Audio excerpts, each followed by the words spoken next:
حدیث مبارک کی راضی چې دا حافظ قرآن جنت تزی کنا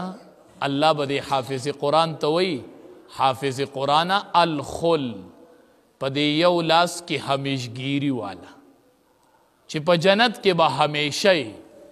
نو په جنت کې خو به هر سړی همیشه نه جنت ته خو چې څوک لاړ نو همیشه ژوند دی بیا مرګ شته نه حافظ قرآن ته به الله وایي حافظ قرآن په دې بل لاس کې درله بل څیز هم در کوم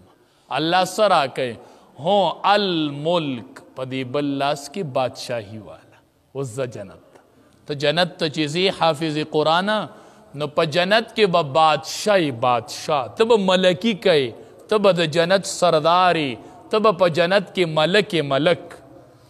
ته به د جنت سرداري ته به عام سړی نه دا به په عام حیثیت ځي او حافظ قرآن الملک حافظ قرآن هو بادشاهی والا زوز جنت تا نبی کریم صلی اللہ علیہ وسلم فرمائل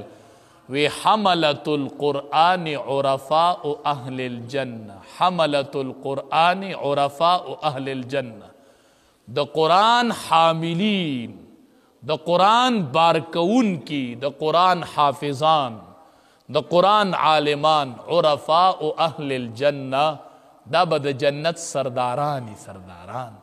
دا با علت ملکی کی دا با علت سرداری کی اللہ با دا ملکانی جونور کی کریم اللہ زمونگ دا ٹولوی نصیب کی اللہ زمونگ دا دی ٹولو دا بچی دا قرآن حافظان و عالمان کے اللہ چی دا جنت کے سردارانی و ملکانانی او دا جنت سرداری و ملکی کی نو دا ار قسم خلقو تا بخپل قسم جنت ملاوی گی جنت کے با مراتبی نو دا چا با یو مرتبی دا چا با بل مرتبی دا مراتب فرق بی دا انبیاء مرتبی بجودی دا حافظان بجودی دا علماء بجودی ہر قسم خلق بجودا جدا مراتبی چالا با اللہ دا سفارشون اختیار ورکی تا سفارشو کا تا سفارشو کا تا سفارشو کا نو ډیر ښکلی ژوند الله رب العالمین په جنت کې تیار کړی دی د مؤمنانو دپاره د مؤمنانو دپاره خصوصا د نیکانو دپاره خصوصا د نیکانو دپاره قرآن تلاوت کو نیک اعمال کو هر ټیم د آخرت دپاره تیارې کو اسې نه چې مرګ را باندې چرته اچانک راشي او د دنیا سرداری به څه کوو دا اخرت سرداری دی اللہ مونگ لراکی دنیا باندی منازیگے دا لگ جوندے دا بطیر شی ما پا دنیا کے دا چا کپڑی تزیرے گا و میں مال تزیرے گا میں عزت تزیرے گا فاطمہ رضی اللہ تعالی عنہ دا رسول اللہ صلی اللہ علیہ وسلم لخت جگر نوری نظر دا رسول اللہ مبارک دا ظلی و ٹوکڑا دا ٹوکڑا فاطمہ رضی اللہ تعالی عنہ یو رز دا اللہ حبیب زنانو تا سبق وی ما وراء الحجاب دا پردی نشات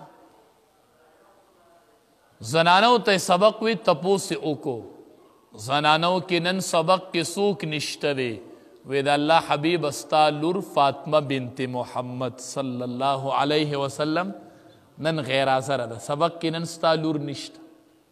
زمالور غیر آزر دا او ستالور نن غیر آزر دا سبق کی نشت دا دوارو جہانو سردار را روان شو چه را روان شو راغے دا خپل لور دروازی لراغے چه سبق نفارغ شو دروازہ ٹکی اغدن دن آواز کی سوک دروازہ ٹکی دروازہ سوک ٹکی وی ابو کی ستاپلار دے فاطمی ستاپلار دروازہ اٹکولا ما تا ورکو لو کتولی سبق کی نن غیر آزروی سبق لنوی راغلی نبی علیہ السلام دروازہ کے ولاڑ دے او دن دینا دروازے آواز نراز دروازہ نکولاوی خساد بد خساد پس دا دوارو جہانو سردار تا دا اپلینا آواز میلو شو پید اللہ حبیبہ ستا لور فاطمه سره دومره کپڑا نشته دی چې خپل ټول وجود پکې پټ کی او تاله بار تراوزی ورکولو کې دومره لباس نشته دی دا ټیم هم په دې ولګېد چې دومره لباس نشته دی چې ټول وجود پټ کی یو ورځ د الله حبیب له داسې د وربشو د ډوډۍ ټوکړه راوړله ټوکړه داسې وړه ټوکړه نبی علیه السلام ورته وایي دا څه دي وی د الله حبیبه علي رضی الله تعالی عنه نن درېیمه ورځ ده چې مزدورۍ لذي د مزدورانو په لین کې ولاړي نن ورته مزدوري میلاو شوله نو وربشې راوړلې نو هغه مې وړه کړي دي او دا ډوډۍ مې ترې پخ کړې ده نو ما راوړله ما وی چې کیدای شي زما اباجان ډوډۍ نه خوړلې دا لږه ټوټه مې ترې تاله راوړه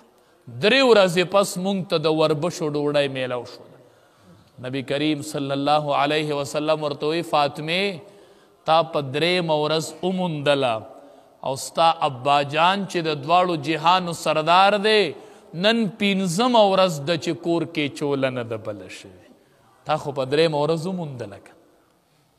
او زما 15 ورځ نن کور کې چوله نه ده بله شوې